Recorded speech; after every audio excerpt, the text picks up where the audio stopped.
দর্শক, বাংলাদেশ জামায়াত ইসলামীর আমির শফিকুর রহমানের বাসায় গিয়েছেন বিএনপির চেয়ারম্যান তারেক রহমান।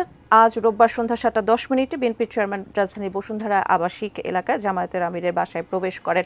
সেখানে আছেন আমাদের সহকর্মী ফেরদৌস রহমান, যুক্ত হচ্ছি তার সঙ্গে। ফেরদৌস, একটু বিস্তারিত জানাবেন। পিছনের দিকে ফিরে যাবে না, বাংলাদেশ অনেক যে শহীদদের যে তাদের যে চেতনা, বাংলাদেশের জুলাই আন্দোলনকারীদের যে চেতনা, সেই পথে বাংলাদেশ এগিয়ে যাবে। সেইটার একটা পদক্ষেপ, প্রথম পদক্ষেপ হতে পারে। কেননা এমন একটা সময়ে এই দুই নেতা সাক্ষাৎ করলেন যে সময়ে সংসদ সদস্যরা, নির্বাচিত সংসদ সদস্যরা শপথ নেবেন এবং মঙ্গলবারের মধ্যে মন্ত্রিসভা গঠন করা হবে। আপনারা হয়তো ইতিমধ্যে জেনেছেন যে মঙ্গলবার সংসদের দক্ষিণ প্লাজায় মন্ত্রিসভার সদস্যরা শপথ নেবেন এবং সংসদ সদস্যরা শপথ নেবেন, যেটাকে শপথ অনুষ্ঠানে উপস্থিত থাকবেন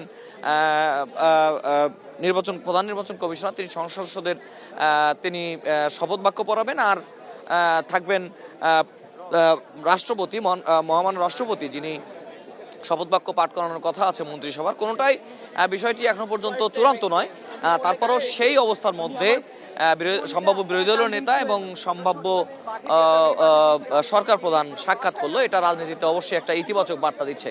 আরও একটা বিষয়, সেটি হচ্ছে যে জনাব তারেক রহমান এখান থেকে তিনি যাবেন নাহিদ ইসলাম, এনসিপি প্রধান, এনসিপির আহ্বায়ক নাহিদ ইসলামের বাসায়। সেখানে তিনি কথা বলবেন। সেখানেও দুই নেতার মধ্যে সাক্ষাৎ হবে, হয়তো কিছুক্ষণের মধ্যেই তিনি সেখানে পৌঁছে যাবেন এবং সেই কথাগুলো তখন এখানে হবে। আমরা একটু একজনের সঙ্গে একটু কথা বলতে চাই। কথা বলছেন সাহেব, নজরুল ইসলাম খান সাহেব, তারা সবাই খুব সুন্দরভাবে, এবং সেখানে আপনারা দেখেছেন অলরেডি যে আমরা আমাদের চেয়ারম্যান সাহেব, আমাদের জামাত ইসলামের আমির সাহেবকে শুভেচ্ছা জানিয়ে তাকে ফুলের স্বাগতম জানিয়েছেন এবং তারা খুবই সৌন্দর্য একটা পরিবেশে তারা